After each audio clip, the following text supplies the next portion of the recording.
आज मैं आपके साथ यूनिट 2 टॉपिक इज़ लॉगरिथम्स और यूनिट 2 की एक्सरसाइज 2.1 डिस्कस करूँगी। और बुक आपकी सेम है, mathematics national book foundation grade 9 same book. So इसका क्वेश्चन 1 है, write the following in scientific notation. इस क्वेश्चन को स्टार्ट करने से पहले मैं आपको थोड़ा सा इसका कॉन्सेप्ट दे दूं कि बेसिकली इसमें यही है कि अगर कोई भी बिगर नंबर है जिसमें डेसिमल पॉइंट आ रहा है तो कभी आपको कहा जाएगा कि इसको साइंटिफिक नोटेशन में कन्वर्ट करें, और फिर इसके ऑपोजिट होती है स्टैंडर्ड नोटेशन। क्वेश्चन 2 में आपको ये कहा जाएगा कि डिफरेंट नंबर्स हैं, इनको आप स्टैंडर्ड नोटेशन में कन्वर्ट करें। तो इट मीन्स कभी साइंटिफिक नोटेशन में और कभी स्टैंडर्ड नोटेशन में। हम ये क्यों करते हैं कन्वर्जन, इसकी इंपॉर्टेंस क्या है? वो ये कि मैथ्स में बहुत से बिगर नंबर्स होते हैं जिसमें पॉइंट भी आता है और अनकाउंटेबल ज़ीरोज़ होते हैं। समटाइम्स हम इनको काउंटिंग में मिस्टेक कर देते हैं और काउंट करना इम्पॉसिबल हो जाता है। तो हमने, जो हमारे मैथमेटिशियंस, साइंटिस्ट जितने भी लोग हैं, इन्होंने एक ऐसा ईजी मेथड फाइंड किया है कि आप 10 की पावर बना दें, लेकिन उसमें ये फ़ायदा है कि आपको बहुत सारे ज़ीरोज़ और उनकी काउंटिंग से आप लोग बच जाते हैं। तो ये एक ईजीएस्ट और कन्वीनियंट मेथड है किसी भी नंबर को साइंटिफिक पोजीशन में लिखने और स्टैंडर्ड पोजीशन में लिखने से। आपकी टाइम सेव होता है और आपका बहुत ईजी मेथड, और नंबर जो है वो एक शॉर्टर फॉर्म में आपके सामने आ जाता है। Easily you can read that number. तो आप इसका अगर फर्स्ट पार्ट देखें, 0.000533407. Now they said convert this number in scientific notation. In scientific notation हम क्या करेंगे, हमारी पहले तो आप ये देखें कि रेफरेंस पोजीशन क्या होती है कि हमारा फर्स्ट नॉन ज़ीरो जो नंबर है दैट इज़ 5, पॉइंट हमेशा उसके बाद होना चाहिए। तो ये हमारी रेफरेंस पोजीशन बनती है। पॉइंट तो 5 के बाद होना चाहिए था, लेकिन 0.000533407 है। जब आप इसको साइंटिफिक नोटेशन में कन्वर्ट करेंगे तो आप लेफ़्ट टू राइट मूव करेंगे, आपका पॉइंट लेफ्ट साइड पर है, और आप ये काउंट करेंगे कि आपने कितने जंप्स लगाए। यहाँ से आप पॉइंट उठाएंगे 1 jump, 2 jump, 3 jump, 4 jump. 4 jump के बाद 5 के बाद आपकी रेफरेंस पोजीशन बनती है। तो आप लिखेंगे इस नंबर को 5.3407। स्टार्टिंग ज़ीरो साथ नहीं आएंगे, लेकिन जब आप लिखेंगे तो मल्टीप्लाई बाय 10 करेंगे, और 10 की पावर आप उतनी लगाएंगे जितनी आपने जंप्स लगाई, यानी 1 2 3 4। पॉइंट के बाद देखिए 1 2 3 4, फोर्थ नंबर के बाद आपकी रेफरेंस पोजीशन बनी, दैट द नंबर क्या था, वो 5। 5.3407 multiply by 10 raise to power -4। अब यहाँ ये सवाल पैदा होता है कि हमने पावर माइनस क्यों रखी है। तो उसके लिए ये आपने ये पॉइंट अपने ब्रेन में रखना है कि जब भी आप लेफ़्ट टू राइट मूव करेंगे, ठीक है, लेफ़्ट टू राइट, तो आपका पॉइंट लेफ़्ट टू राइट जा रहा है तो आपकी 10 की पावर नेगेटिव होगी।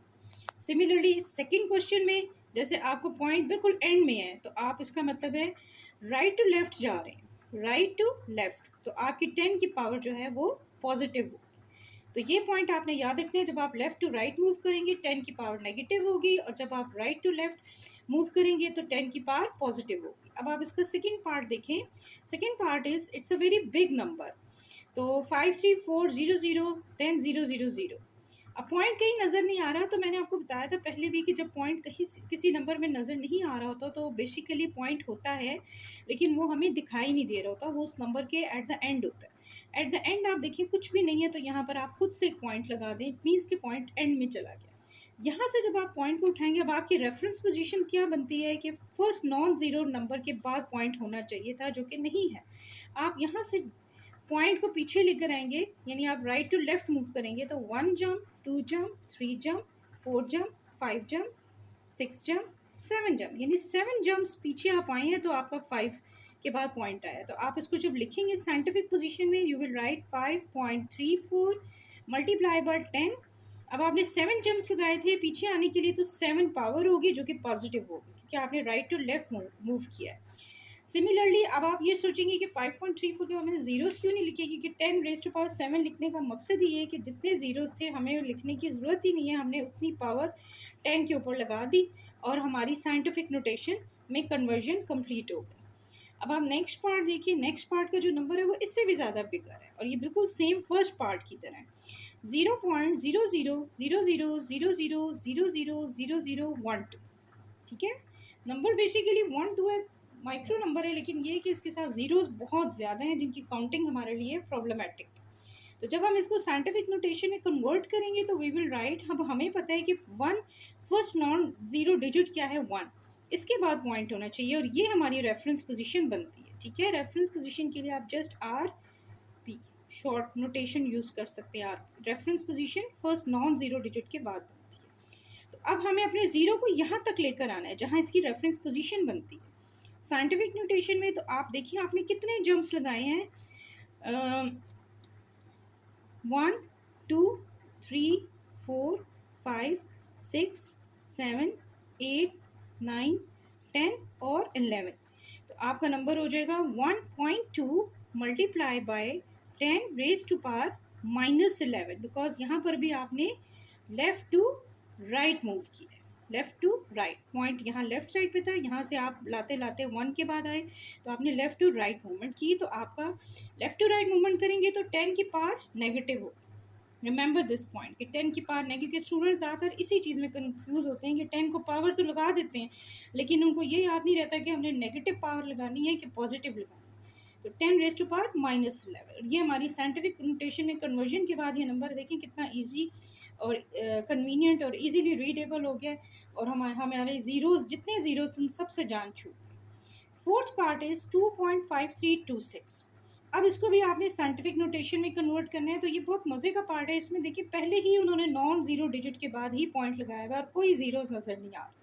तो इसकी तो रेफरेंस पोजीशन के अकॉर्डिंग ही पॉइंट लगा हुआ है, इसलिए जब हम इसको साइंटिफिक नोटेशन में लिखेंगे तो 2.5326 मल्टीप्लाई बाय 10 तो रेज टू पावर ज़ीरो हो जाएगा, क्योंकि 10 raise to power zero is always equals to 1। इसकी कोई इंपॉर्टेंस नहीं होती, 1 की इक्वल हो जाता है। इट मीन्स कि हमने कोई मूवमेंट नहीं की, ना हमने लेफ्ट टू राइट मूवमेंट की है ना राइट टू लेफ्ट मूवमेंट की है। तो हमारा आंसर यही होगा कि 10 रेज टू पावर के ऊपर हम कोई पावर नहीं तो ज़ीरो लगा देंगे कि वो हमारी लॉगरिथम में किसी भी चीज़ की पावर ज़ीरो हो तो वो 1 की इक्वल हो। अब आप आ जाए क्वेश्चन नंबर 2 पे, जो कि बिल्कुल इसका ऑपोजिट है। यानी फर्स्ट क्वेश्चन में आपने बिगर नंबर्स को साइंटिफिक नोटेशन में इजी मेथड में कन्वर्ट करके अपने आंसर्स शो किए। तो क्वेश्चन नंबर 2 में आपने उन्हीं बिगर नंबर्स, यानी आपके पास साइंटिफिक पोजीशन होगी, आपने उसको स्टैंडर्ड पोजीशन में नोटेशन में कन्वर्ट करना होगा। क्वेश्चन 2 का फर्स्ट पार्ट है write the following in standard notation. अब ये क्वेश्चन फर्स्ट क्वेश्चन का ऑपोजिट है और इसमें कुछ मुश्किल चीज़ नहीं है। इसका आप फर्स्ट पार्ट देखें, 9.067 multiply by 10 raise to power -5। अब देखिए नेगेटिव पावर का मैंने आपको पहले बताया था कि जब हम लेफ्ट टू राइट मूव करते हैं तो 10 की पावर नेगेटिव आती है। तो जब आप इसको कन्वर्ट करेंगे स्टैंडर्ड नोटेशन में तो आपको पता है कि नंबर जो है वो स्मॉलर देन 1 हो जाता है। वो किस तरह से, क्योंकि इसकी पावर जो है 10 की -5 थी। तो इट मीन्स कि आपके जो रेफरेंस पोजीशन 9 है उसके आपने जब लेफ़्ट साइड पे जाना है तो 1 2 3 4 5 टाइम्स आपका पॉइंट पीछे चला जाएगा दोबारा से, यानी वो रिवर्स एक्शन हो जाएगा। तो इट मीन्स आपका नंबर हो जाएगा 0.00009067। This is called standard notation. और आप ये देखें कि स्टैंडर्ड नोटेशन में नंबर जो है नेगेटिव पावर की वजह से हमेशा स्मॉलर देन 1 नज़र आएगा। अगर ये पॉइंट आपके ब्रेन में हो तो आपका आंसर कभी भी रॉन्ग नहीं हो सकता, क्योंकि बच्चे समटाइम्स इसमें जब स्टैंडर्ड नोटेशन को साइंटिफिक से स्टैंडर्ड और स्टैंडर्ड से साइंटिफिक में जाते हैं तो sometimes they may become confuse. तो अगर आपके ब्रेन में ये होगा कि नेगेटिव पावर है तो नंबर हमारा स्मॉलर देन 1 होना चाहिए, हमारे स्टार्ट में ज़ीरोज़ आने चाहिए, नेगेटिव पावर होगी। अगर पॉजिटिव पावर होगी तो हमारे ज़ीरोज़ स्टार्ट के बजाय एंड में होने चाहिए, यानी राइट साइड पे जीरोस होने चाहिए। तो फिर आप लोग कभी भी इसमें कंफ्यूज नहीं हो सकते। तो ये बड़ा इंपॉर्टेंट टॉपिक है, ये बीएससी लेवल तक जाता है, मैट्रिक क्लास से लेके बीएससी लेवल तक जाता है। इसमें से बहुत ज़्यादा ऑब्जेक्टिव आते हैं मैट्रिक लेवल पे और एफएससी लेवल, बीएससी लेवल पे इसमें से प्रॉपर क्वेश्चंस भी आते हैं। इवन 9th क्लास के स्टूडेंट्स को इसमें से क्वेश्चन आने के चांसेस भी बहुत ज़्यादा होते हैं। इसका आप सेकंड पार्ट देखिए, 5.64 multiply by 10 raise to power 0। तो स्टैंडर्ड नोटेशन में जो आप इसे कन्वर्ट करेंगे तो 10 रेज टू पावर 0 से तो कोई तब्दीली नहीं आई थी हमने जब फर्स्ट क्वेश्चन किया था। तो इट मीन्स हमारा आंसर जो है जस्ट 5.64 ही रहेगा, क्योंकि 10 raise to power 0 is always equals to 1 और 1 की वजह से यहाँ कोई तब्दीली नहीं आएगी। तो हमारा स्टैंडर्ड नोटेशन में भी आंसर वही रहेगा 5.64। ठीक है, अगर आप इसके एंड में एक आध जीरो भी लगा दें तो हमारा आंसर 5.640 या 5.64 is the same thing. Third part में आप देखिए 6.53 multiply by 10 raise to power -6। Again इसकी पावर नेगेटिव है। नेगेटिव पावर शो करती है कि जीरोस हमेशा स्टार्ट में हो तो पावर नेगेटिव होती है। तो स्टैंडर्ड नोटेशन में जब आप लिखेंगे रेफरेंस पोजीशन 6 थी, 6 से अगर आप पीछे अपने डेसिमल पॉइंट को लेकर जाएं तो 1 2 3 4 5 6 यानी आपकी 6 पावर कंप्लीट हो गई। नेगेटिव पावर थी इसलिए स्टार्ट में जीरो, स्टार्टिंग जीरोस को शो कर रही है। 653 नंबर एंड में आ जाएगा और आपका आंसर शो कर रहा है कि it is less than 1 because the power of 10 is negative. तो आपकी बहुत सारी निशानियाँ हैं जिससे आप अपने आंसर को वेरीफाई कर सकते हैं। Now I am doing last part, fourth part. इसमें आप देखें 3.1415 multiply by 10 raise to power 9। अब इसको आपने स्टैंडर्ड नोटेशन में कन्वर्ट करना था। तो पावर जो है इसकी 10 की पॉजिटिव है। पॉजिटिव पावर शो करती है कि जो जीरोस थे वो राइट साइड पे थे, एंड में थे, स्टार्ट में नहीं थे, इसीलिए पावर पॉजिटिव थी। तो आपकी रेफरेंस पोजीशन 3 के बाद पॉइंट है, उसके बाद आप काउंट कर लें। काउंट करेंगे तो 1 2 3 4 5 6 7 8 9 यानी आपकी 9 पावर कंप्लीट हो जाती है। तो 3 के बाद आपका 1 4 1 5 0 0 0 0 0 ये सारा नंबर जो है वो राइट साइड को शिफ्ट हो जाएगा। पॉइंट आपका एंड में चला गया, इनविजिबल हो गया, और यही आपका आंसर है। और आप अपने नंबर को देखें, दिस इज़ बिगर देन 10। इससे पता चलता है कि अगर 10 की पावर पॉजिटिव हो तो नंबर जो हमारा आंसर जो आता है वो बिगर देन 10 होता है। तो इससे भी आप अपने आंसर को वेरीफाई कर सकते हैं। इसके साथ ही मैं अपनी वीडियो एंड करती हूँ।